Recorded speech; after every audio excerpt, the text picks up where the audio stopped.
Hello everyone, welcome to physics Siddhant. तो J advance PYQ subjective chapter wise series के इस video में आज जो हम लोग टॉपिक देखने जा रहे हैं दैट इज रे ऑप्टिक्स। तो इससे पिछले वाला जो हमारा वीडियो आया था वो भी रे ऑप्टिक्स के ऊपर था। इससे पहले वाले जो सब्जेक्टिव क्वेश्चन थे दैट इज 1978 से पिछले वाले जो भी सब्जेक्टिव क्वेश्चन पूछे गए हैं रे ऑप्टिक्स में वो सारे उसमें हमने कवर किए हैं। बहुत ही बढ़िया बढ़िया सवाल है। अगर तुमने अभी तक देखा नहीं है तो एक प्लेलिस्ट हमारा जे एडवांस पीवाईक्यू सीरीज करके वो प्लेलिस्ट में वो सारी वीडियोस देख सकते हो। आज की इस वीडियो में हम लोग जो टॉपिक कवर करने वाले हैं दैट इज फ्रॉम 1978 टू 1991। इसमें जो भी क्वेश्चन पूछे गए रे ऑप्टिक्स के ऊपर वो देखने वाले हैं। टोटल 5 क्वेश्चंस मिलेंगे बट बढ़िया क्वेश्चन है सारे के सारे। तो अगर अभी तक किसी ने जे एडवांस पीवाई की चैप्टर वाइज सीरीज ये प्लेलिस्ट है हमारा, प्लेलिस्ट में जाओगे हमारे जो चैनल के प्लेलिस्ट सेक्शन में तो वहां तुमको ये एक प्लेलिस्ट मिल जाएगा और ये प्लेलिस्ट का लिंक जो है वो डिस्क्रिप्शन में भी तुमको मिल जाएगा। वहां पे भी डायरेक्टली जाके उसको एक्सेस कर सकते हैं। वहां तुमको बहुत सारे वीडियोस मिलेंगे। मोर देन 50+ वीडियोस तुमको वहां पर अवेलेबल होंगे। सारे कोई 4 घंटे का है, कोई 3 घंटे का है, सारे उसमें हम लोगों ने जे एडवांस पीवाई को कवर कर रखे हैं फिजिक्स के। तो वहां से वो देख सकते हो। चलो हम लोग स्टार्ट करते हैं अपने पहले क्वेश्चन से। 1986 का ये क्वेश्चन है। टोटल 6 मार्क्स के लिए पूछा गया है। इसमें बोला गया है अ मोनोक्रोमेटिक लाइट। मोनोक्रोमेटिक पता होगा, मोनोक्रोमेटिक मतलब सिंगल वेवलेंथ सिंगल फ्रीक्वेंसी वाली जो लाइट होती है उसको हम लोग मोनोक्रोमेटिक लाइट बोलते हैं। अब monochromatic light is incident on a plane interface A B. एक इंटरफेस है हमारे पास में ए बी, एक प्लेन इंटरफेस है हमारे पास में ए बी। उसमें एक मोनोक्रोमेटिक लाइट को इंसिडेंट किया जाता है ना, और वो सेपरेट कर रहा है 2 मीडिया को of refractive index n1 and n2 है ना। तो n2 एक मीडिया है, n1 एक मीडिया है और यहां पर दिया हुआ है कि n2 is greater then n1। तो ये डेंसर मीडियम है, नीचे वाला जो है that is denser medium at an angle theta. एक फिगर दिया हुआ है लेकिन मैं फिगर पे बाद में जाऊंगा। पहले हम लोग देखते हैं एक थीटा एंगल पे इसको इंसिडेंट किया जाता है इस तरह से, है ना। इस तरह का सिचुएशन है। The angle theta is infinitesimally greater than critical angle of the 2 medium. जो क्रिटिकल एंगल है उससे जस्ट थोड़ा सा ज्यादा है। ये जो थीटा है, थीटा मैं ऐसा बोल सकता हूं theta is slightly greater than theta C. जो क्रिटिकल एंगल है उससे जस्ट थोड़ा सा बड़ा है। अब क्रिटिकल एंगल कितना है इसमें, इस केस में देखो अगर हम लोग देखें तो यहां से हम लोग क्रिटिकल एंगल बोल सकते हैं sine theta critical is equal to n1/n2, है ना। ये हमारे पास में क्रिटिकल एंगल है। इसमें जस्ट जो रिफ्रैक्टेड रेज है बोल सकते हो वो जस्ट ग्रेज करती हुई इस तरह से जाएगी इस कंडीशन में। दैट इज यहां स्नेल्स रूल लगाया basically n2 sin theta c equals to n1 sin 90 degree. यहां से sin 90 डिग्री जस्ट हमने क्रिटिकल का कंडीशन लगाया हुआ है। तो यहां से मैं बोल सकता हूं कि जो हमारा थीटा है that is slightly greater than theta C. तो मैं बोल सकता हूं कि sin theta is slightly greater than n1/n2। ये तो मैं यहां से इन्फर कर सकता हूं ना, sin theta is slightly greater than n1/n2। अब क्या किया जाता है, यहां तक तो खत्म हो गई कहानी। Now if a transparent slab DEFG of uniform thickness of refractive index n3 is introduced on the interface. तो एक यहां पर ना इस जगह पे एक दूसरा मीडियम, एक इस तरह का एक ट्रांसपेरेंट स्लैब यहां पर इंट्रोड्यूस किया जाता है जिसका रिफ्रैक्टिव इंडेक्स इज n3, है ना। Show that for any value of n3 the light will ultimately be reflected back into medium 2। हमें ये शो करना है कि हम कुछ भी ले लें, ये n3 की वैल्यू कुछ भी ले लें, ये जो अल्टीमेटली जो लाइट है ना वो n2 में अल्टीमेटली ये लाइट n2 में रिफ्लेक्ट बैक होगी सॉरी, है ना। या तो ये डायरेक्टली रिफ्लेक्ट बैक हो जाए यहां से, या तो फिर ऊपर जाके ऐसे जाके इधर से एक बार रिफ्लेक्ट होके फिर इधर रिफ्लेक्ट होके अल्टीमेटली ये इसी मीडियम में रिफ्लेक्ट बैक होगी, n2 में ही रिफ्लेक्ट बैक होगी। एंड कहीं से भी कुछ भी कर ले ये लाइट को n2 में वापस आना है। ये हमें इस क्वेश्चन में प्रूव करना है ना। तो सिंप्लिसिटी के लिए क्या दिया हुआ है क्वेश्चन में और सिंप्लीफाई कर दिया है। Consider separately the case. एक बार इसके लिए प्रूफ कर दो कि n3 is less then n1 में भी लाइट n2 वाले मीडियम में वापस आ रही है, और दूसरा एक केस कंसिडर कर लो n3 is greater then n1। मतलब दोनों केस कंसिडर कर लो, है ना। तो इस दोनों के लिए अगर हमने प्रूफ कर दिया कि लाइट अल्टीमेटली मेरी मीडियम 2 में वापस आ रही है n2 में, तो बात बन गया फिर तो n3 की कोई भी वैल्यू के लिए वो वापस हो जाएगी, है ना। तो ये दो केस हम लोग डिस्कस करते हैं। तो जो फिगर दिया हुआ था अल्टीमेटली वो ये वाला फिगर दिया हुआ था, ये रिफ्रैक्टिव इंडेक्स n2 है, ये n3 है और ये n1 है ना। और हमने एक निकाला है साइन थीटा, ये जो क्रिटिकल कंडीशन है, थीटा जो है हमारा sine theta is slightly greater then n1 by n2। तो यहाँ मैं लिख देता हूँ sine theta is slightly greater then n1 by n2। तो ये हमने कंडीशन डिड्यूस किया हुआ है, ओके। और एक चीज दिया हुआ है n2 is greater then n1। तो ये दो चीज हमारे पास में हमने, एक तो दिया हुआ है और एक हमने डिड्यूस किया हुआ है। अब हमारे पास में केस दिया हुआ है, यहां पर पहला जो केस हमें कंसिडर करना है that is n3 is less then n1। अब इस दोनों को जरा क्लब करो, इन दोनों को क्लब करने से इतना हमें दिया हुआ है, समझ लो this all things are given. पहला वाला बस हमने डिड्यूस किया है ना, और ये भी दिया हुआ है और ये भी दिया हुआ है। इन दोनों से n2 is greater then n1 और n3 is less then n1। सबसे बड़ा कौन? सबसे बड़ा इज n2, n2 सबसे बड़ा, then n1, then n3, n3 सबसे छोटा है यहां पे, देख लो। तो ये तो साफ दिख रहा है कि जो रेज है वो वापस n2 में रिफ्लेक्ट बैक हो जाएगी। दिखाता हूं कैसे। ये देखो साइन थीटा, अगर हम लोग यहां पर देखें तो साइन थीटा की जो वैल्यू है, 1 सेकेंड, हम लोग ऐसा बोल सकते हैं कि इसके लिए क्रिटिकल एंगल क्या होगी। ये जो इंटरफेस है अभी इस कंडीशन में आ गया, जो हमने स्लैब इंट्रोड्यूस कर दिया गया है, उसके लिए क्रिटिकल एंगल क्या होगी, उसके लिए क्रिटिकल एंगल कितनी हो जाएगी। तो हम लोग इसके लिए फिर से स्नेल्स लॉ लगाते हैं जीएफ इंटरफेस पे। तो हम लोग बोल सकते हैं कि n2 sine theta critical dash, क्योंकि थीटा क्रिटिकल मैंने एक यहाँ दूसरी जगह पे ले रखा है, चलो थीटा क्रिटिकल ही बोलते हैं। n2 साइन थीटा क्रिटिकल इस इंटरफेस के लिए that is equal to n3 sine 90, sine 90 is 1, है ना। तो थीटा क्रिटिकल इस साइन थीटा क्रिटिकल कितना हो गया इस इंटरफेस के लिए, sorry n2 that is n3 हो गया ना इधर, n3 that is n3 by n2। ये थीटा क्रिटिकल है। अब जरा थीटा क्रिटिकल को देखो और साइन थीटा की वैल्यू देखो। तो साइन थीटा जो वैल्यू है that is slightly greater then n1 by n2 है, n1 बाई n2। तो मैं ऐसा बोल सकता हूं कि साइन थीटा, कॉन्फिडेंस के साथ मैं बोल सकता हूं कि that is n3 by n2 से तो बड़ी ही होगी साइन थीटा, क्योंकि देखो यहां पर n1 n2 n3 के सीक्वेंस देखो, नीचे का डिनोमिनेटर छोड़ भूल जाओ, तो n1 है और एक में n3 है। तो n1 और n3 में n3 और छोटा है, तो ये चीज और छोटा हो गया। तो साइन थीटा ऑब्वियसली, अगर साइन थीटा ग्रेटर है n1 बाई n2 से, n1 जबकि बड़ा है उससे भी उससे जस्ट बड़ा है, तो ऑब्वियसली अगर हम लोग यहां पर छोटा क्वांटिटी रखेंगे उससे बड़ा तो होगा ही होगा ना। 5 अगर 4 से बड़ा है तो मतलब 5 अगर स्लाइटली ग्रेटर देन 4 तो 5 ऑब्वियसली ग्रेटर देन 3, समझ रहे बात को। तो ऑब्वियसली ये जो टर्म है that is greater then this, sine theta is greater than n3 by n2। तो ये जो क्रिटिकल जो कंडीशन है, जो क्रिटिकल कंडीशन है उसको सेटिस्फाई कर रहा है। ये जो थीटा है that is greater than theta C, that means theta is greater than theta C. इन दोनों को कंपेयर करके, फर्स्ट और सेकेंड को अगर हमने कंपेयर कर दिया तो हम लोग बोल सकते हैं theta is greater than theta C. तो TIR हो जाएगा यहां पर, कहां पे, इसी सरफेस पे, इसी सरफेस पे यहां से रेज जाएगी और TIR हो जाएगा यहां पर थीटा, ठीक है। तो ये कंडीशन हो गया TIR का, अगर मतलब पहले ही सरफेस से TIR हो जाएगा अगर n3 is less then n1 हो गया तो, ठीक है। अब हम लोग दूसरा केस कंसिडर कर लेते हैं, है ना। ये n2 मीडियम है, ये n3 है और ये n1 है। हमें दिया हुआ क्या है, sine theta is slightly greater then n1 by n2, sine theta is slightly greater then n1 by n2, ये हमने डिड्यूस किया हुआ है, और n2 is greater then n1, ये चीज तो है ही हमारे पास में। अब इसमें हमें दिया हुआ है n3 is greater then n1, तो ये सारी इंफॉर्मेशन हमें दी हुई है।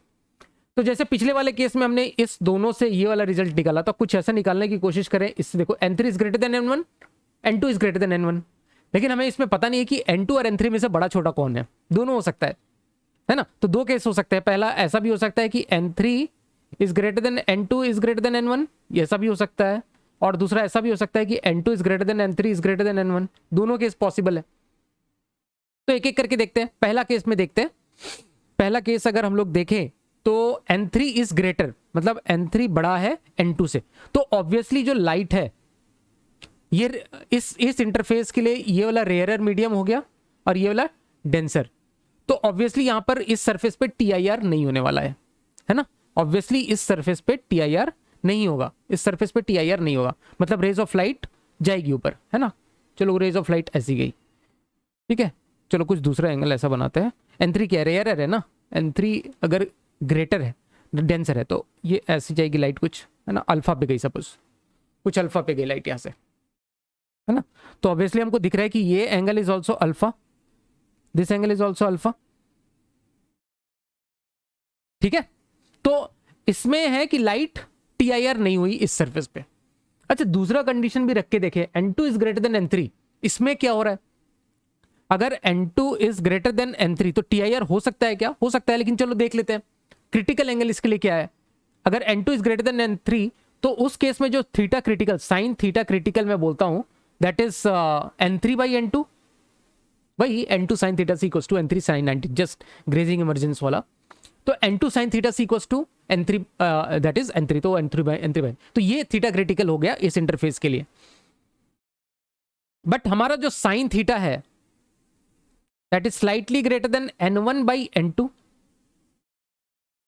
ऐसा लिख देता हूं, but sine theta is slightly greater than N1/N2, और N3 और N1 को कंपेयर करो, N3 और N स्लाइटली ग्रेटर है ना, इसलिए N3 और N1 को अगर हम लोग कंपेयर करते हैं तो N3 is greater then N1,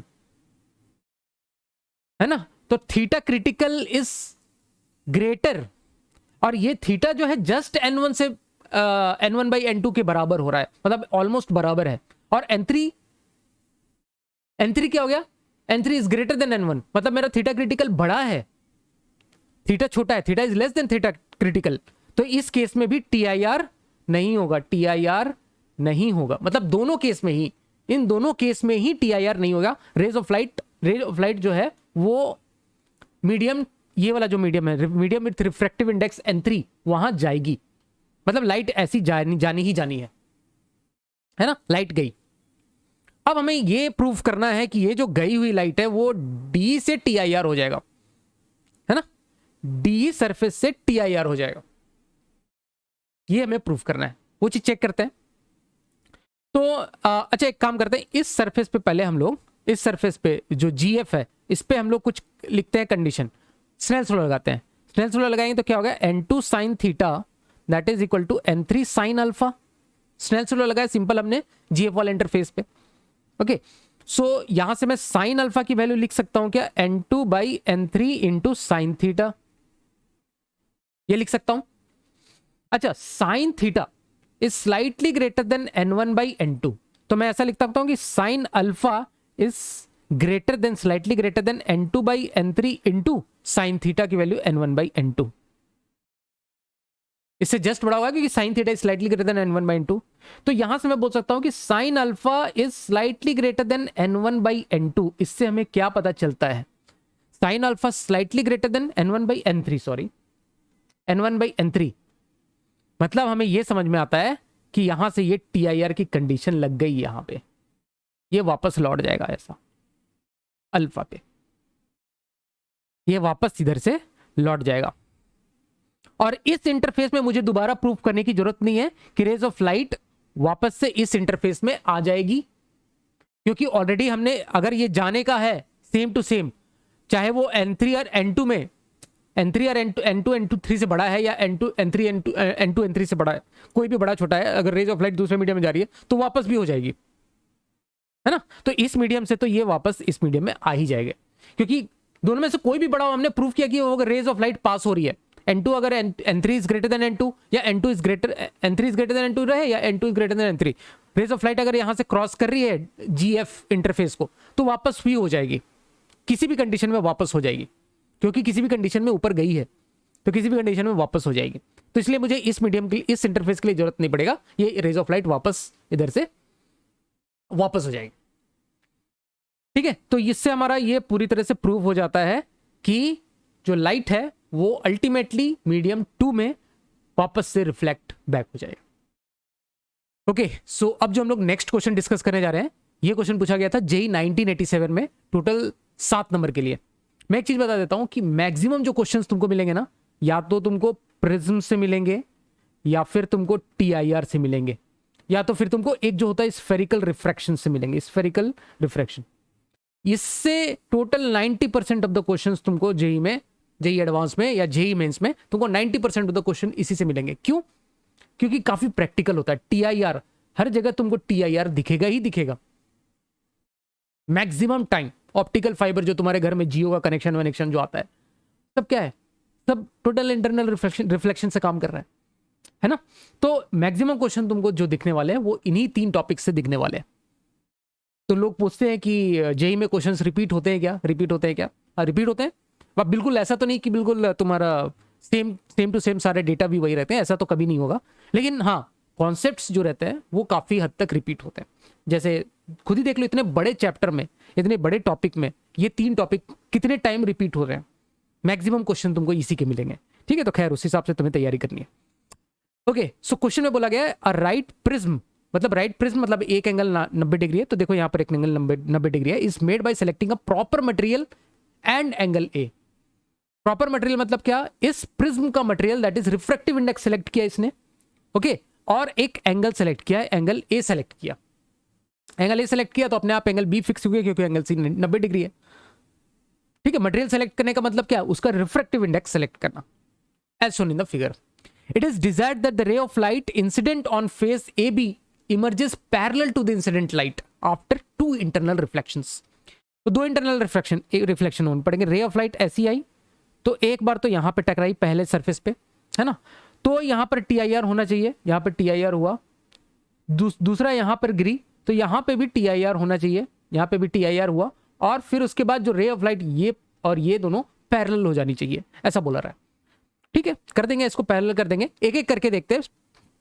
what should be the minimum refractive index N for this to be possible.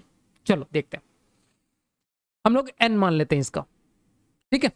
Okay, सो अगर हम लोग देखें इस सरफेस की बात करें तो इस सरफेस में मैं यहां पर परपेंडिकुलर डालता हूं, इसको पहला नंबर बोलता हूं। हमें पहले नंबर पे, और यहां पर इस सरफेस को मैं बोलता हूं या इसको दूसरा नंबर बोलता हूं। पहले सरफेस पे और दूसरे सरफेस पे TIR कराना है ना। यहां से जो ये जो लाइट आ रही है ये तो अनडिवाइडेड पास हो रही है, ये समझ में आ रहा है ना। क्यों? क्योंकि यहां पर से ये 90 डिग्री पे घुस रही है, ये यहां पर से ये 90 डिग्री पे घुस रही है, इधर निकलेगी भी 90 डिग्री से, ठीक है। तो यहां के लिए चिंता मत करो, ये ऐसे ही क्यों घुस जा रही है ना। तो यहां से तो घुस जाएगी ये पूरी की पूरी, इस तरह से अनडिवाइडेड इस तरह से घुसेगी। हमें चिंता करने की जरूरत है 1 नंबर में और 2 नंबर में, यहां पे जो लाइट है वो TIR होनी चाहिए, ठीक है। तो अगर मैं इसको एंगल थीटा बोलता हूं ना, तो this angle is also theta और this angle is also theta. यहां से नॉर्मल, क्योंकि यहां से मैंने ये जो डॉटेड निकाला है वो नॉर्मल है, तो नॉर्मल के साथ इक्वल एंगल बनाएगा, इंसिडेंट और रिफ्लेक्टेड। उसी तरह से देखो, ये अगर थीटा है तो ये 90 माइनस थीटा है, this is 90 minus theta this angle, तो ये भी 90 माइनस थीटा है और ये भी 90 माइनस थीटा है। तो एक जगह मैं ऐसा लिख देता हूं, 90 माइनस थीटा, दोनों एंगल है। TIR फर्स्ट सरफेस में होने के लिए क्या होना चाहिए? Theta should be greater than theta C. और थीटा सी इस केस में कितना हो जाएगा? देखो, अगर मैं यहां से देखूं तो थीटा सी हो जाएगा, देखो साइन, अंदर से देखता हूं, अंदर की रिफ्रैक्टिव इंडेक्स n है ना, तो n sine theta C that is equal to 1 sine 90 degree, that is theta C sine theta C is equal to 1/n। तो ये बहुत आराम से दिखता है ना, sine theta C is equal to 1/n। दोनों सरफेस के लिए थीटा सी यही हो जाएगा, थीटा सी दोनों सरफेस के लिए थीटा सी सेम होगा, क्योंकि यहां पर भी लगाओ यहां पर भी लगाओ, अगर रे ऑफ लाइट ऐसी इंसिडेंट हो रही है और ग्रेजिंग करती हुई जा रही है, दैट इज हमारा क्रिटिकल एंगल थीटा जो होगा वो हमारा क्रिटिकल एंगल होगा। तो दोनों केस में जो sine theta C is 1/n only. तो पहले सरफेस के लिए जो हमने लिखा, पहले सरफेस के लिए theta should be greater than theta C, और दूसरे सरफेस के लिए जो कंडीशन लिखेंगे वो क्या लिखेंगे? 90 minus theta should be greater than theta C. अगर ये दोनों कंडीशन सेटिस्फाई हो गई तो दोनों जगह पे TIR की कंडीशन मीट हो जाएगी और जो हमारा जो रिक्वायरमेंट था वो पूरा हो जाएगा, रे ऑफ लाइट फिर दोनों मस्त पैरेलल बाहर की तरफ निकलेंगे। तो theta is greater then 90 minus theta, दोनों को जोड़ दिया जाए तो कितना होता है? 90 degree is greater than 2 theta C. Okay, so theta C is basically less than 45 degree. Theta C क्या है? लेस देन 45 डिग्री है। That is sine theta C के टर्म्स में लिखूं मैं तो sine theta C should be less than 1/√2 और sine theta C की value 1/n should be less than 1/√2। तो n की जो मिनिमम वैल्यू हो जाएगी that is √2। That means n की वैल्यू इससे कम नहीं हो सकती, इससे कम होगी तो ये कंडीशन सेटिस्फाई नहीं होगा, है ना। ये कंडीशन को सेटिस्फाई करने के लिए मिनिमम जो हमें n की वैल्यू चाहिए दैट इज √2। मिनिमम इतना हमें जो रिफ्रैक्टिव इंडेक्स चाहिए इस जो प्रिज्म का, इससे ज्यादा हो सकता है तो कंडीशन देखो सेटिस्फाइड रहेगी n की वैल्यू, इससे कम नहीं होना चाहिए, तो मिनिमम इतना तो होना ही चाहिए √2 के बराबर। ठीक है, तो पहले पार्ट का क्वेश्चन पहले पार्ट को हम लोग कुछ इस तरह से सॉल्व कर सकते हैं। दूसरे पार्ट में आ जाते हैं। For n equals to 5/3, n की वैल्यू यहां पर दी हुई है 5/3, is it possible to achieve this, मतलब TIR बोथ प्लेसेस में, यहां पर भी और यहां पर भी TIR अचीव, मतलब फर्स्ट में भी सरफेस में भी सेकंड सरफेस में भी, is it possible to achieve this with angle B equal to 30 degree. तो एंगल B की वैल्यू दी हुई है 30 डिग्री, तो उस हिसाब से एंगल A कितना हो जाता है 60 डिग्री। एंगल A जैसे ही 60 डिग्री हो जाएगा, ये एंगल भी 60 डिग्री हो जाएगा, ये एंगल भी 60 डिग्री, और ये 30 है तो ये भी 30 डिग्री हो जाएगा और ये भी 30 डिग्री हो जाएगा। तो क्या ये पॉसिबल है विथ n इक्वल्स टू 5/3? तो देखो n इक्वल्स टू अगर 5/3 है तो क्रिटिकल एंगल हम लोग पहले निकाल लेते हैं, है ना, और theta should be greater than theta critical. तो sine theta critical is equal to 3/5 हो जाएगा, 1/n, है ना। तो इसको मैं लिख देता हूं 3/5। तो थीटा क्रिटिकल ये तो नोन एंगल है, साइन थीटा से समझ गया ना, 1/n हो गया, तो 1/n लिखा है मैंने, साइन थीटा से इज 1/n मैंने बता रखा है कैसे। और इसकी जो वैल्यू हो जाती है 3/5 दैट इज 37 डिग्री, तो मेरा जो इंसिडेंट एंगल होगा that should be greater then 37 degree, तो ये TIR की कंडीशन को मीट करेगा।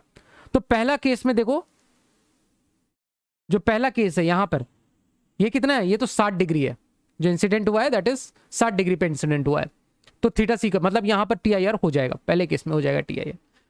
जब यहां से यहां पर ये जब इंसिडेंट होगा तो ये 30 डिग्री है, चाहिए कितना 37, तो यहां पर ये TIR नहीं हो पाएगा, मतलब सेकंड सरफेस पे ये TIR नहीं हो पाएगा TIR, और ये रे ऑफ लाइट यहां से बाहर निकल जाएगी ऐसे, है ना, ये TIR नहीं हो पाएगा, ये रूट नहीं ले पाएगा। इधर तो ठीक है 1 नंबर पे हो जाएगा, बट 2 में प्रॉब्लम हो जाएगा क्योंकि theta is less than theta C, तो कैसे होगा TIR।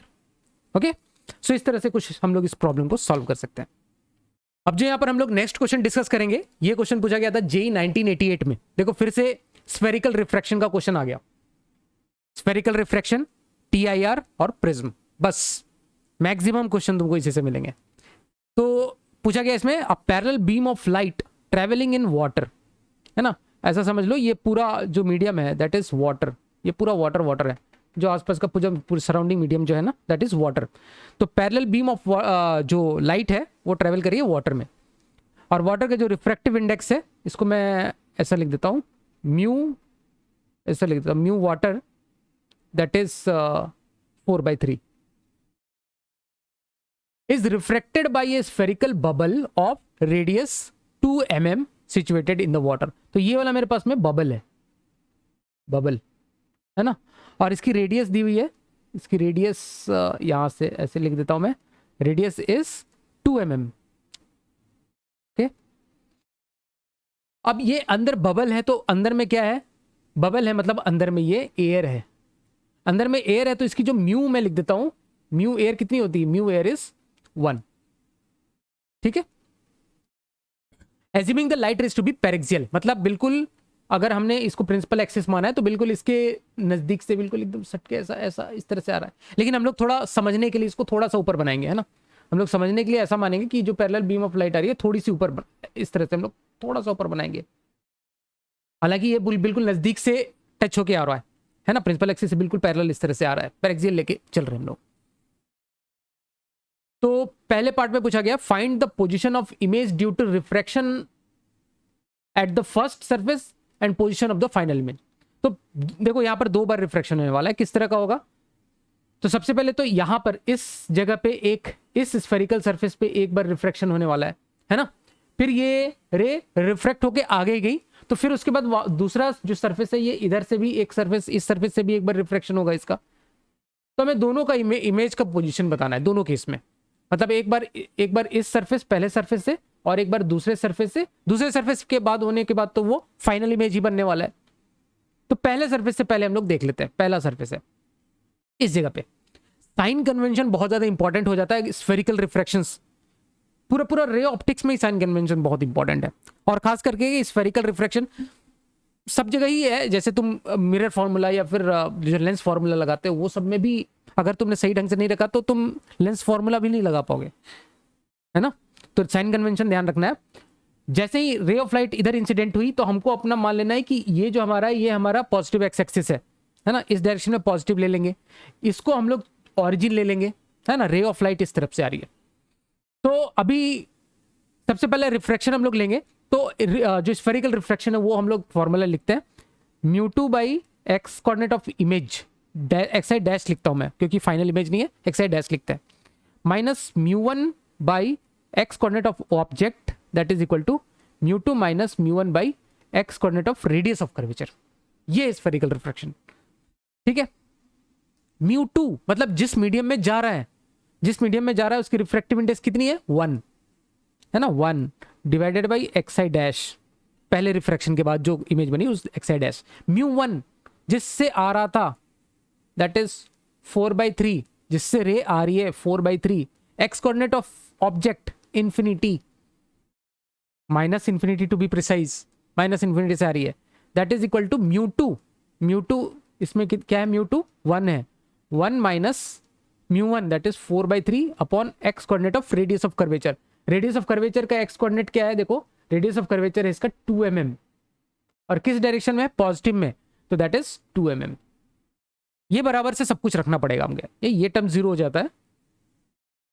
तो 1 upon X I dash that is equal to 3 और -4, है ना। तो ये जाएगा -1 डिवाइडेड बाई 1 माइनस, और नीचे कितना आ जाएगा 3 2 जा 6, ये आ जाएगा। तो एक्स आई डैश की वैल्यू आ जाएगी -6 mm। मतलब जो पहला जो इमेज बना वो कुछ इस तरह से बना होगा, मैं यहां से हटा दिखाता हूं, यहां से इस जगह से रिफ्रैक्शन हुआ होगा, है ना, इसको भी हटा देता हूं थोड़ा अच्छे से दिखेगा। तो मैं ऐसा बनाता हूं, यहां से जो इमेज बना होगा वो इधर से कहीं कितने में बना, 6 mm में, यहां से 6 mm में, मतलब यहां से कहीं 6 mm यहां पर बना ना, यहाँ पे बना, मतलब रे ऑफ लाइट जो है एक्स आई डैश में लिख देता हूँ, एक्स आई डैश। तो रे ऑफ लाइट कैसी आई होगी, यहाँ से रे ऑफ लाइट रिफ्रैक्ट होके ऐसी गई होगी,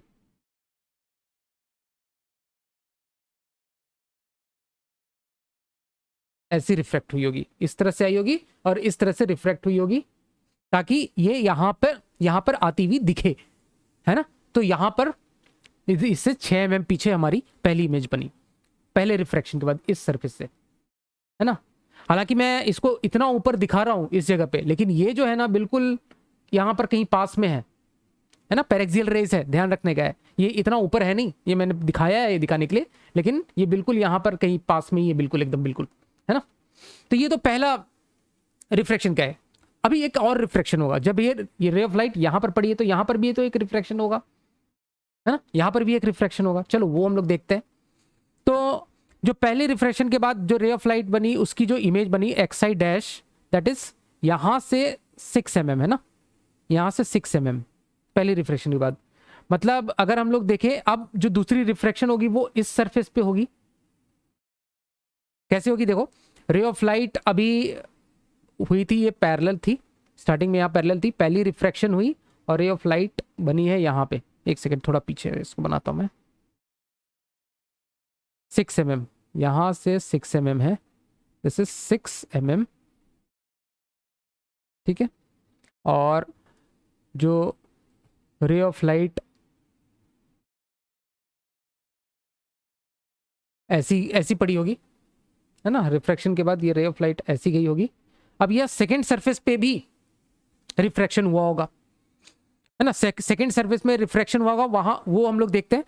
तो सेकेंड सरफेस के लिए जो ऑब्जेक्ट डिस्टेंस है वो कितना हो जाएगा, वो ये वाला जो एक्स आई डैश था ना, वो अब सेकेंड सरफेस के लिए ऑब्जेक्ट हो जाएगा इस वाले के लिए। अब यहां से ये चीज देखो, अब हम लोग जो एक्सिस बनाएंगे वो एक्स एक्सिस जो होगा वो इधर से ये वाला एक्स एक्सिस हो गया हमारा, ये हमारा अब ओरिजिन हो गया, ये वाला ओरिजिन हो गया। और रे ऑफ लाइट क्योंकि इस डायरेक्शन से आ रही है, इधर से आ रही है, इसलिए हमने इधर पॉजिटिव एक्स एक्सिस लिया है, ठीक है, अब यहां पर हम लोग फॉर्मूला लगाएंगे। अब जो मेरा लेकिन ऑब्जेक्ट डिस्टेंस होगा ना, वो ये डिस्टेंस भी कंबाइन हो जाएगा। टोटल ऑब्जेक्ट डिस्टेंस हो जाएगा ये डिस्टेंस प्लस ये डिस्टेंस, मतलब टोटल ऑब्जेक्ट डिस्टेंस होगा 6 mm, तो यहां से यहां तक है ना, 6 mm यहां से यहां तक है। टोटल ऑब्जेक्ट डिस्टेंस हो जाएगा ये 4 mm को ऐड करते हुए, क्योंकि रेडियस ऑफ कर्वेचर 4 mm पे, तो जो ऑब्जेक्ट डिस्टेंस हो जाएगा वो अब 10 mm हो जाएगा। ठीक है, 6 + 4, क्योंकि यहां पर ओरिजिन मेरा यहां पर आ गया अब साइन कन्वेंशन के हिसाब से। तो मैं फॉर्मूला लिखता हूं μ2 by X coordinate of object, sorry X coordinate of image minus μ1 by X coordinate of object, that is equal to μ2 minus μ1 by X coordinate of radius of curvature. अब अगर हम लोग इसमें वैल्यू रखना चाहें तो μ2 की वैल्यू हम लोग देख सकते हैं 4/3 है। एक्स कोऑर्डिनेट ऑफ इमेज जहां पर फाइनल इमेज बनने वाली है, माइनस μ1 जहां से रे आ रही है उसकी रिफ्रैक्टिव इंडेक्स 1 है, upon X coordinate of object कितना हो गया, ये 4 mm प्लस ये 6 mm, टोटल कितना हो गया 10 mm। और वो कैसा है, ये नेगेटिव साइड में, यहां पर 0 ओरिजिन है तो नेगेटिव साइड में, दैट इज -10, तो ये -10 mm हो गया। That is equal to μ2 minus μ1, that is 4/3 - 1 divided by X coordinate of radius of curvature. देखो यहां से जो रेडियस ऑफ कर्वेचर है ना, वो रेडियस ऑफ कर्वेचर अब किस डायरेक्शन में आएगी, इस डायरेक्शन में आएगी, नेगेटिव में। तो नेगेटिव में कितना है, -2 है उसकी रेडियस, तो -2, तो माइनस प्लस का ध्यान रखना पड़ेगा यहां पर साइन कन्वेंशन का। तो 4/3 xi that is equal to, ये वाला टर्म देखो 1/10 हो गया, तो उधर जाके -1/10 हो गया, और ये बन गया 4 - 3 दैट इज 1/6, तो ये -1/6, तो ये टोटल कितना आ जाएगा 60, और ऊपर आ जाएगा -16। तो ये 4 से 4 गुना टाइम में 3 से 20 और 4 बचे 20, तो xi की जो वैल्यू आ गई हमारे पास में, दैट इज -5 mm, है ना, -5 mm। तो अब अगर हम लोग बनाना चाहें कि कैसे बनेगा इसका जो रे डायग्राम होगा, -5 mm पे, मतलब इससे 5 mm दूरी पीछे, मतलब ये वाला जो ओरिजिन है इससे 5 mm दूरी, मतलब ये तो 4 mm तो यही हो गया, मतलब इससे और 1 mm पीछे बनेगा फाइनल इमेज। इसको मैं हटा देता हूं, इससे 1 mm, मतलब यहां पर समझ लो 1 mm यहां पर कहीं इमेज बनेगा। ठीक है, तो कैसे बनाएंगे हम लोग इसका इमेज, यहां पर इमेज बन रहा है फाइनल, तो मैं इसको यहां से ऐसा ज्वाइन करता हूं, रे ऑफ लाइट फाइनली, ये जो रे ऑफ लाइट है वो फाइनली इधर जाएगी, सॉरी इसको थोड़ा सा इसी के लाइन में डालना पड़ेगा। ठीक है, ठीक है, समझ पा रही हो, ये वर्चुअल इमेज बनेगी थोड़ा इस तरह से, कुछ फाइनल इमेज हमारी यहां पर इमेज की पोजीशन होगी, image x coordinate of image final. ठीक है, तो कुछ इस तरह से हम लोग रे डायग्राम बना सकते हैं, और इस तरह से जो स्फेरिकल रिफ्रैक्शंस का कैलकुलेशन हम लोग कर सकते हैं। अब जो यहाँ पर हम लोग नेक्स्ट क्वेश्चन डिस्कस करने जा रहे हैं, ये क्वेश्चन पूछा गया था जेई 1990 में, टोटल 7 नंबर के लिए। अरे यार, ये तो वेव ऑप्टिक्स का सवाल आ गया, मैंने ये रे डायग्राम देखा तो मुझे लगा कि ये रे ऑप्टिक्स का है। कोई बात नहीं, चलो एक छोटा सा क्वेश्चन है, कोई बड़ा क्वेश्चन है, बहुत ही सिंपल सा चीज है, छोटा सा इंटेंसिटी का सवाल है ना। इसमें बोला गया नैरो, मतलब ये दोनों का कॉम्बिनेशन ही समझ सकते हो, रे ऑप्टिक्स और वेव ऑप्टिक्स का कॉम्बिनेशन, मतलब इस तरह का है, छोटा सा है। A narrow monochromatic beam of intensity I, monochromatic मतलब सिंगल फ्रीक्वेंसी, ऐसा समझ सकते हो, सिंगल फ्रीक्वेंसी सिंगल वेवलेंथ वाले को मोनोक्रोमेटिक लाइट बोलते हैं। Beam of intensity I is incident on a glass plate, एक ग्लास प्लेट में इस तरह से इसको इस तरह से इंसिडेंट किया जाता है, ऐसा as shown in the figure. Another identical glass plate, देख सकते हो ये पहला ग्लास प्लेट है, ये दूसरा ग्लास प्लेट है, is kept close to the first one and parallel to it. Each glass plate reflects 25% of the light incident on it and transmit the remaining, मतलब 1/4, 25% मतलब कितना, 1/4 वो रिफ्लेक्ट कर देता है और 3/4 को वो जाने देता है। मतलब इस सरफेस पे यहां से अगर किया होगा इस ग्लास प्लेट में, तो यहां से कितना रिफ्लेक्ट बैक हो गया होगा, 1/4 ऑफ आई, मतलब अगर आई आ रहा होगा तो 1/4 ऑफ आई रिफ्लेक्ट हो गया और आगे चला गया होगा 3/4 ऑफ आई। ठीक है, हमें निकालना है find the ratio of minimum and maximum intensity in the interference pattern formed by the two beams obtained after one reflection at each plate. तो फाइनल जो ये वाली लाइट और ये वाली जो लाइट है, इनका हमें इंटरफेरेंस पैटर्न में जो रिजल्टेंट इंटेंसिटी का मिनिमम और मैक्सिमम निकालना है, क्योंकि एक बार रिफ्लेक्शन इससे एक बार रिफ्लेक्ट होके सी वाली निकल गई लाइट, और जो दूसरे स्लैब में रिफ्लेक्ट होके गई ग्लास जो ग्लास प्लेट में, वो डी से एक बार रिफ्लेक्ट होके गई और फिर ई से रिफ्रैक्ट हुई, है ना। तो एक बार इस सरफेस से रिफ्लेक्ट होने वाली लाइट एफ, फाइनली एफ में गई, और इस सरफेस पे, फर्स्ट वाले सरफेस पे रिफ्लेक्ट होने वाली लाइट सी पे गई। तो मतलब सी वाली लाइन को रिप्रेजेंट करिए उसको। तो हमें इन दोनों का सी और एफ वाली जो बीम है उनका हमें इंटरफेरेंस पैटर्न निकालना, और उसमें हमें निकालना है कि मैक्सिमम और मिनिमम इंटेंसिटी का रेशियो क्या है। तो देखो कहानी शुरू करते हैं। आई यहां से निकली तो I/4 रिफ्लेक्ट हो गई, 3I/4 आगे बढ़ी, 3I/4 आगे बढ़ी तो ये रिफ्लेक्ट होगी कितनी, 3I/4 का भी रिफ्लेक्ट होती है 1/4।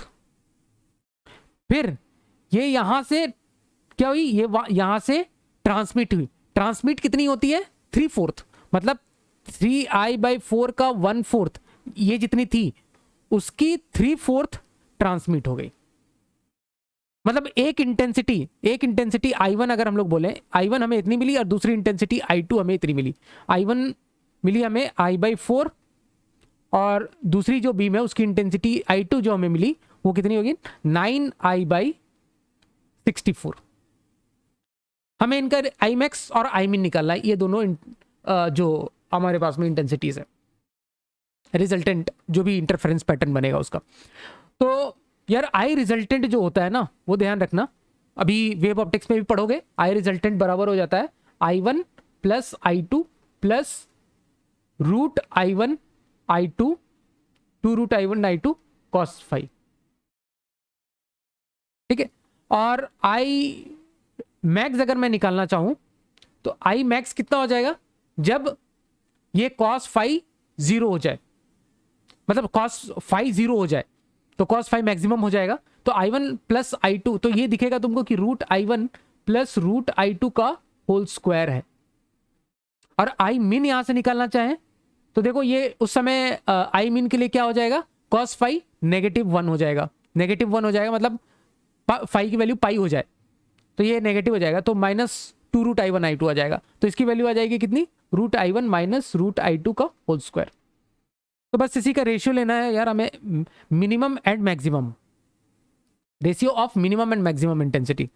आई मैक्स बाई आई मिन ले लेता हूं मैं, आई मैक्स बाई आई मिन, जो भी पूछा जाए ले लेना इसमें। तो ये कितना हो जाएगा रूट I1, तो root I1 is basically root I/2, है ना। I/4 का रूट कितना है, रूट I/2 प्लस इसका रूट कितना हो जाएगा 3/8 रूट I। सिमिलरली नीचे आ जाएगा root I/2 minus 3/8 root I, और स्क्वायर स्क्वायर दोनों जगह, तो इसको होल स्क्वायर कर देता हूं मैं इसका। अब रूट I सबसे तो कैंसिल आउट हो जाएगा, ऊपर वाला जो टर्म बचा वो कितना बचा, 2 चौके 8 plus 3 divided by 16 divided by नीचे कितना हो जाएगा 4 माइनस 3/16 और उसका स्क्वायर, 4 माइनस 3 तो 1 हो गया ना, और 4 प्लस 3 7 का स्क्वायर, दैट इज 49। तो देख लो आई मैक्स बाई आई मिन पूछा था या आई मिन बाई आई मैक्स, तो उस हिसाब से इसका रेशियो हम लोग इजीली निकाल सकते हैं। अब जो हम लोग यहाँ पे नेक्स्ट क्वेश्चन डिस्कस करने जा रहे हैं, ये क्वेश्चन पूछा गया था JEE 1991 में, बहुत ही बढ़िया सवाल है प्रिज्म के ऊपर, और ये टोटल 4 + 2 6 और 2 8 नंबर के लिए पूछा गया था। क्वेश्चन में बोला गया है 2 parallel beam of light P and Q separation D, यहाँ देख सकते हैं 2 पैरेलल बीम्स है हमारे पास में जिनके बीच का सेपरेशन D है, containing radiations of wavelength 4000 angstrom and 5000 angstrom. मतलब 4000 एंगस्ट्रॉम मतलब 4 × 10⁻⁻14 है ना, कितना आ गया एंगस्ट्रॉम, मतलब 10⁻⁻10 हो गया ना, कितना हो गया 4 × 10⁻3, तो ये हो गया एंगस्ट्रॉम, मतलब 10⁻⁻10, दैट इज 4 × 10⁻⁻7 मीटर, ठीक है। तो एक का इतना है, और दूसरा जो वेवलेंथ है दैट इज 5 × 10⁻⁻7 मीटर। ये दो वेवलेंथ्स है ना, which are mutually coherent in each wavelength separately, are incident normally on a prism as shown in the figure. तो नॉर्मली ऐसे इंसिडेंट होते हैं। The refractive index of the prism as the function of wavelength is given by this equation, वो that is given by mu equals to, मैं n लिख देता हूं है ना, n equals to 1.2 plus b by lambda square. Lambda dependent frequency है, इसलिए देखोगे जो डिस्पर्शन भी पढ़ते हैं बाद में जाके हम लोग इसमें वेव ऑप्टिक्स में, कभी कभी वेव ऑप्टिक्स कभी रे ऑप्टिक्स में पढ़ा देते हैं। तो उसमें देखते हो जो म्यू होता है रिफ्रैक्टिव इंडेक्स मटेरियल का, that is dependent on wavelength, और उसी की वजह से तो डिस्पर्शन आता है। ठीक है, तो यहां पर भी कुछ ऐसा सिचुएशन है हमारे पास में, वेवलेंथ के ऊपर फ्रीक्वेंसी डिपेंड कर रही है जो रेज है उनके लिए, है ना। तो एक जो रे है λ1 उसके लिए और λ2 दोनों के लिए अलग अलग फ्रीक्वेंसी दिखेगी उसको मटेरियल की।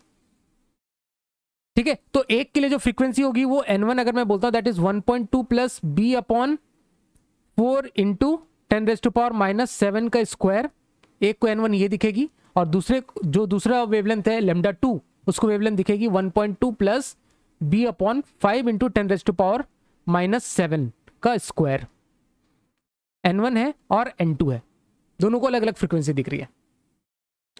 The value of B in such conditions for total reflection or at the face AC just satisfied for one wavelength, मतलब एक वेवलेंथ के लिए जस्ट TIR हो जा रहा है और एक वेवलेंथ निकल जा रही है, मतलब ट्रांसमिट हो जा रही है। यहां लिखा है the value of B is such that the condition for total reflection at face AC is just satisfied for one wavelength, है ना। एक वेवलेंथ का तो एक वेवलेंथ जो जा रही है उसका तो TIR हो जा रहा है ना, उसका TIR हो जा रहा है ऐसा, और एक वेवलेंथ ट्रांसमिट हो जा रही है, मतलब एक वेवलेंथ जो जा रही है वो इस तरह से ट्रांसमिट हो जा रही है। इस तरह का कंडीशन हमें मीट कराना है। अब देखो ये कंडीशन मीट कराने के लिए क्या होना चाहिए। अब सबसे पहले तो अगर वेव को इस तरह से जा रही है और उसका TIR कराना है ना, TIR कराने के लिए क्या होना पड़ेगा, TIR होने के लिए ये जो थीटा है, ये थीटा है तो ये 90 माइनस थीटा है, तो नीचे वाला थीटा दिख रहा होगा तुमको, तो theta should be greater than theta C अगर TIR कराना है तो, है ना। तो that means sine theta should be greater than sine theta C TIR के लिए, फॉर TIR ये कंडीशन मीट होनी चाहिए। तो sine theta C that is 1 by refractive index 1 by n should be less than 1 by n should be less than sine theta that is 0.8, मतलब n should be greater then 1.25 for TIR। TIR के लिए क्या condition होनी चाहिए, ये 0.8 को लिखोगे तो 1/1.25 लिख सकते हो, है ना, 1/1.25 लिख सकते हो, और उसका रेसिप्रोकल लेंगे तो वो जो कंपेरेटर ऑपरेटर है वो उल्टा हो जाता है ना। जैसे 8 इज ग्रेटर देन, सॉरी यहां पर मैं लिख देता हूं कि 8 इज ग्रेटर देन 7, तो 1/7 इज ग्रेटर देन 1/8, उल्टा हो गया ना ऑपरेटर, मतलब ऐसा लिख सकते हैं 1/8 इज लेस देन 1/7। ठीक है, तो ये छोटी मोटी चीज तुमको पता होगी। ठीक है, तो यहां से n मेरे पास ग्रेटर देन 1.25 फॉर TIR, ये होना चाहिए कंडीशन। अब अगर हमें देखना है कि मुझे एक में TIR, या तो इसमें TIR सेटिस्फाई करना है या तो इसमें TIR सेटिस्फाई करना है। अब देखो n1 और n2 में बड़ा कौन, 1.2 दोनों में कॉमन है, b अपॉन एक में 4 है, तो हमें पता है कि ये जो इसमें से देखो और इसमें से देखो n1 is greater than n2, है ना। तो एक में जस्ट TIR कंडीशन सेटिस्फाई करना है, तो मैं तो या तो ऐसा बोल सकता हूं कि n1 is greater than n2 that is equal to 1.25, या फिर मैं बोल सकता हूं कि n1 equals to 1.25 and that is greater than n2। इन दोनों कंडीशन में से कौन सी कंडीशन होनी पड़ेगी। देखो अगर फर्स्ट वाली कंडीशन हुई, n2 और 1.25 बराबर हो गए, और n1 अगर ग्रेटर देन दिस हो गया, if n1 is greater than n2 और n2 की वैल्यू 1.25 है, तो सारी की सारी रेस TIR हो जाएंगी, है ना। इसमें λ1 के लिए भी TIR हो जाएगा, λ2 के लिए, तो हमको ये नहीं चाहिए ना, हमको चाहिए सिर्फ एक का TIR। तो हमें जो सेकंड कंडीशन है कि n1 1.25 रहे और n2 उससे लेस रहे, हमें सिर्फ एक को TIR कराना है। यहां देखो, यहां लिखा हुआ है condition for total internal face is just satisfied for one wavelength. कौन सी वेवलेंथ के लिए, हमें n1 के लिए, मतलब λ1 का हमें 1.25 सेटिस्फाई कराना है।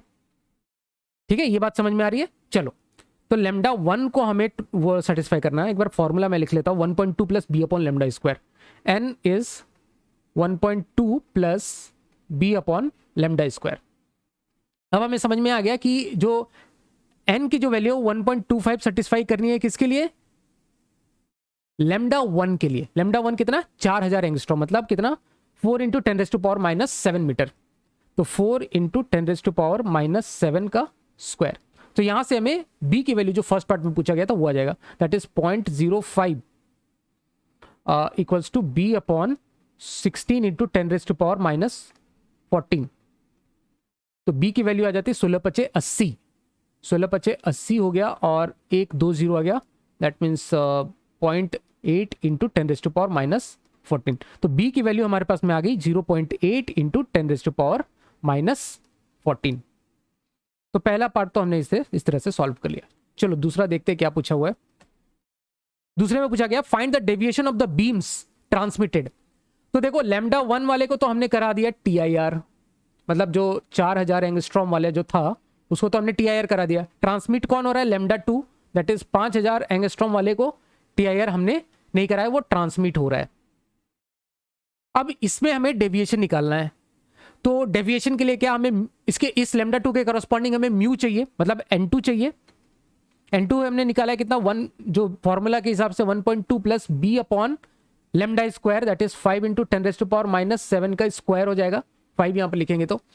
और बी की वैल्यू हमने निकाल रखी है 0.8 इंटू 10⁻⁻14,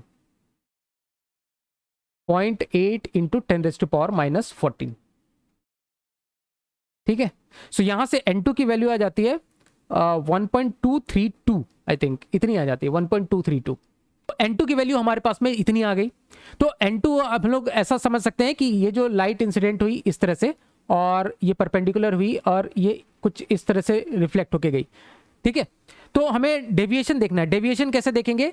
ये इंसिडेंट लाइट को हम लोग अगर आगे की तरफ इस तरह से निकालते हैं, इस तरह से देखते हैं, तो इंसिडेंट लाइट और जो रिफ्रेक्टेड लाइट है उनके बीच का जो एंगल है डेल्टा, वो हमें निकालना है, डेल्टा, डेविएशन निकालना है। Delta is deviation.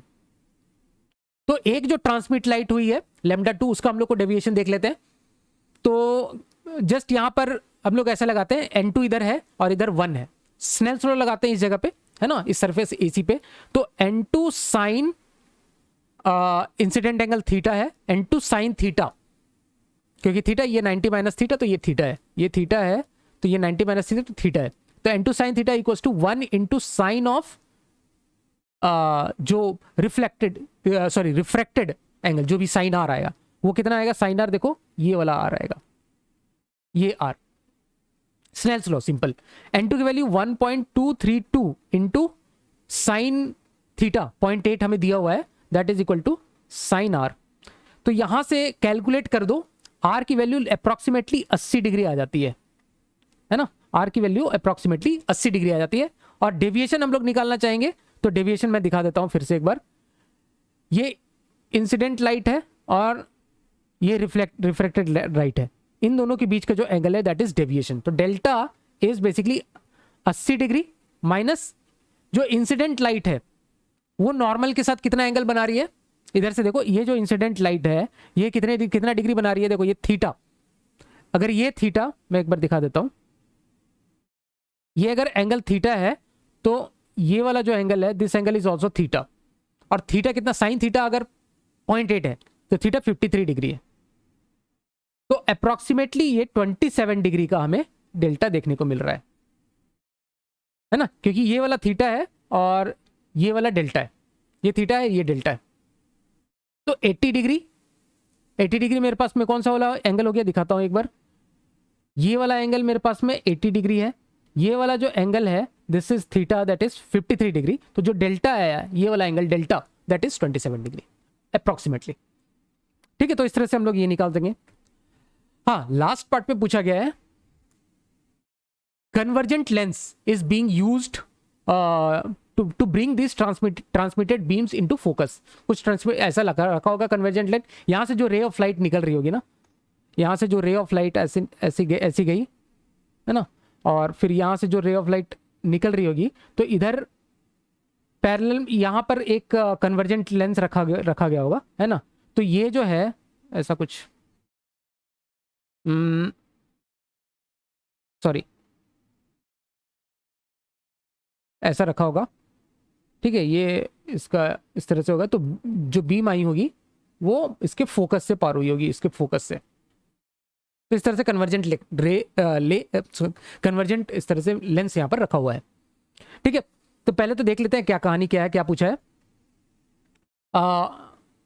If the intensity of the upper and lower beam immediately after transmission from face AC are 4i and I, मतलब रे इधर से जा रही है, यहां से एक रे गई है ना, यहां से गई और इधर से ट्रांसमिट हुई, इधर से एक रे यहां से गई अपर और लोअर दोनों बीम में, है ना, और ये भी इसके पैरेलल ही इस तरह से निकल रही है, ठीक है। तो यहां से जो निकल रही है इसकी जो इंटेंसिटी दी हुई, ये वाली रे की जो इंटेंसिटी दी हुई है दैट इज अपर का 4i और नीचे का i। हमें बताना है रिजल्टेंट इंटेंसिटी कितना होगा फोकस में। तो खैर हमें बस इतना चाहिए कि इन दोनों के बीच का फेज डिफरेंस कितना है, फेज डिफरेंस उसी हिसाब से हम लोग उसको फोकस में, तो दोनों फोकस में जाके जुड़ने ही वाली है, तो फोकस तक पहुंचने तक इन दोनों के बीच का जो फेज डिफरेंस है वो कितना है। अब ये वेव ऑप्टिक्स का सवाल आ गया थोड़ा सा, है ना। तो फेज डिफरेंस निकालेंगे और फिर हम लोग आई रिजल्टेंट कैसे, मैं तुमको बता के रखा है, आई रिजल्टेंट विल बी i1, एक का 4i है, i1 plus i2 plus 2 root i2 cos of 5, है ना। This will be I resultant ऐसे निकाल देंगे। लेकिन अब हमें ये देखना है कि हमें फाई कैसे निकालें, फेज डिफरेंस। तो उसके लिए क्या करते हैं, देखो इनका पाथ डिफरेंस पहले देखते हैं। तो ये जो बीम है और ये जो बीम है, यहां पर पाथ डिफरेंस अगर मैं इसे एक परपेंडिकुलर डाल दूं तो एक डिफरेंस तो पाथ का ये एक यहां पे आ रहा है ना, और अगर मैं इससे यहां पे परपेंडिकुलर एक डाल दूं तो एक पाथ डिफरेंस यहां पे आ रहा है ना, एक पाथ डिफरेंस यहां पे आ रहा है। इसको हटा देता हूं, ठीक है। तो अगर मैं बोलूं कि ये एक सपोज एक L1 है और L2 है, तो जो पाथ डिफरेंस है इन दोनों रे के बीच में टोटल बीम के, क्योंकि इसके बाद तो पैरेलल होने वाले, सेम पाथ दोनों जाने वाले हैं, है ना, पैरेलली दोनों सेम पाथ में जाने वाले हैं।